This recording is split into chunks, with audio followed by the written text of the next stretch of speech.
Next, from Springfield, we speak with Dr. Brent Clark, Executive Director of the Illinois Association of School Administrators.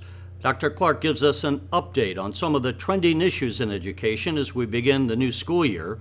We also hear about the state of school finances and how the new school funding model is affecting district funding. This runs about 15 minutes. Brent Clark, thanks for joining us again on the Illinois Channel. And as we are here at your annual conference, we wanted to touch base with you on some of the pending issues that are going on as you're communicating, and there seems to be a lot going on that you're dealing with this year, especially with the evidence-based model. The funding model has changed. Give us an overview, if you would, on what that is and how are we implementing that around the state. Well, the times have changed. This time last year, I was able to stand before our annual conference and say we've turned a corner. Maybe we were some of the first ones to turn the corner because we're literally in the middle of the fight. But boy, is it ever apparent 1 year later that everybody's realized we have financially turned a corner in our schools. And there is an upbeat atmosphere here. There is people are talking about what they're doing that's new and it's good for kids, expanding programs and expanding opportunities and experiences for their kids. Whereas for the last several years, it's been literally, hey, I've got to cut more programs, I've got to cut more teachers, a very beat down kind of mentality. But that has changed, that's shifted, we're on the upswing, and really Illinois, in my view, at least in the K-12 world, is probably leading the country, as some people have said just in the last few hours. I mean, it's hard to evaluate school funding models across the country, but there's some belief in Illinois that we may have the best school funding distribution formula in the nation, particularly if we stick with it over time because of the way it moves money from the state out across the state to the kids and the districts most in need. Let's back up because, of course, other people don't follow this as closely. What was wrong with the previous funding model? Well, the previous funding model just said, hey, we're going to allocate a certain number of dollars, and then those dollars were doled out on a per head basis. And that sounds really good on the surface level, except when you start to peel that back and you find out that there's an enormous inequity across the state in what local resources are available. So we were sending state dollars out to some school districts that certainly needed them, and we were sending them to some school districts that already had a fairly ample supply of local support for their schools. So the new formula really kind of reverses that and says, hey, let's look at the needs, let's look at the inequities, and then let's fill those first with state appropriations. And we have talked to a variety of people, yourself, Senator Andy Menard, who is the principal author, I think, of this, and held, I mean, not that he sat down by himself. He had hearings across the state to find out what was wrong and then try to address that. But what came out is that a number of school districts around the state where you had a rural area and you didn't have a lot of commercial properties to tax, farmland is taxed at a lower rate than urban properties, that you had a lot of unfair funding in those areas and in areas where maybe like in East St. Louis or the south side of Chicago where the property values are lower, so that a student's funding for the school district kind of was too overly based on what zip code you were in rather than the state trying to equalize the quality of education. Is that a fair description? Absolutely, and that just goes to the very foundational premises of the way we tax property, real property in Illinois. And so there was a deficiency or an inequity, if you will, in the amount of EAV, equalized assessed value, real property, and the values of those properties from one district to the next. And so that's kind of foundational to Illinois itself, that we are very reliant on property taxes to support not only our schools, but also many things locally.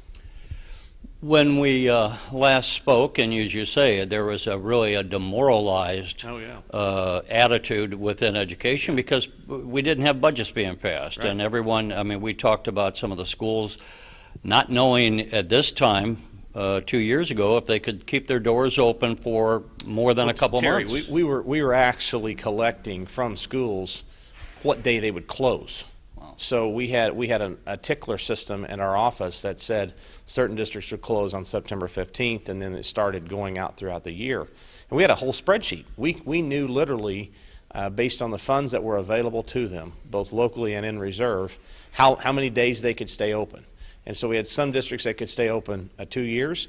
We had some districts that had 2 more weeks to go before they closed.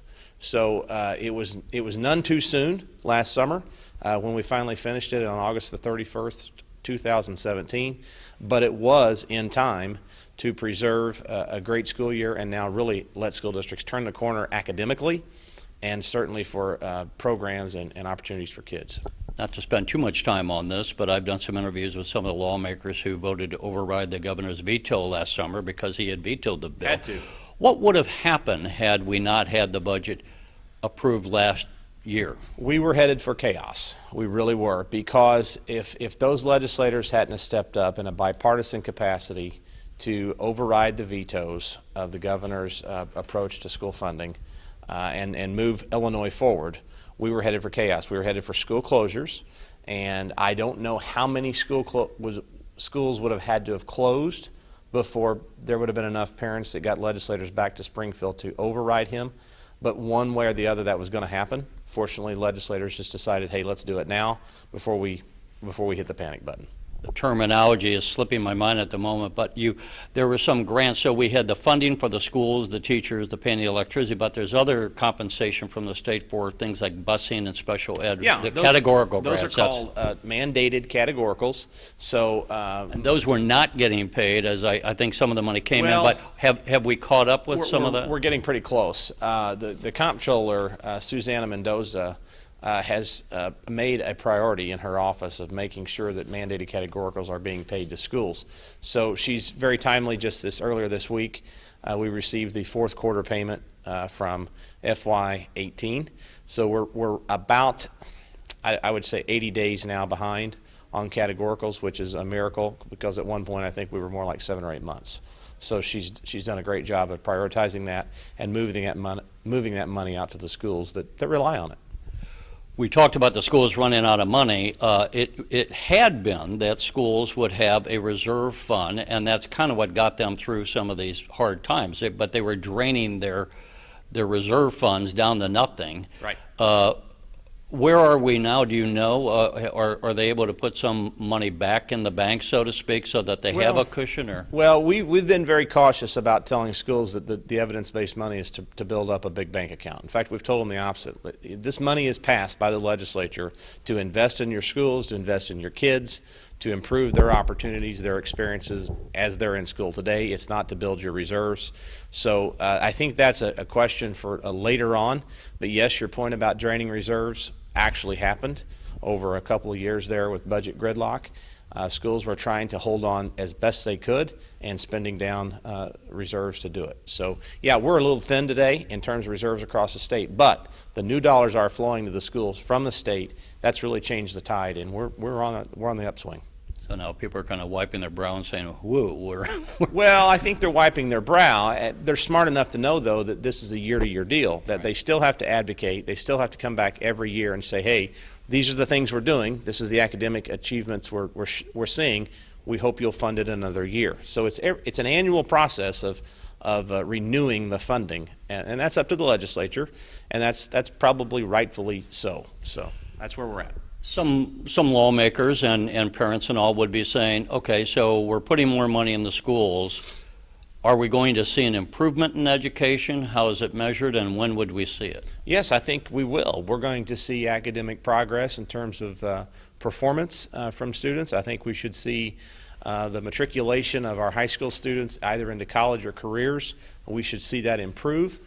We should honestly see the dropout rate go down, because we should have more offerings that attract kids and hold their attention to them to want to stay in school. So I think we should have some indicators that we'll be able to see here with academic gains for our kids over the next few years.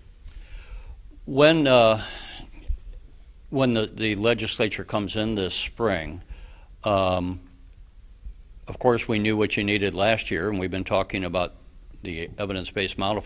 Do you have new items on your agenda, asks, or are you pretty much kind of just digesting what you have at this point? No, I think we're getting ready for what we believe will be a big spring. With the election now, I believe it's 40 days away. If the election goes like I think a lot of people believe it's going to go with potentially for a new governor.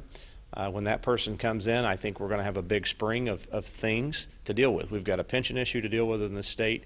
We've got some issues out there in terms of new revenue ideas that are on the minds of legislators. There's a very apparent need in our state for a capital bill that needs to be put into place. We'll be back at the table advocating for another round of funding for the evidence-based model. So I think it's going to be a very active spring legislative session, and frankly, we're gearing up for it and looking forward to it.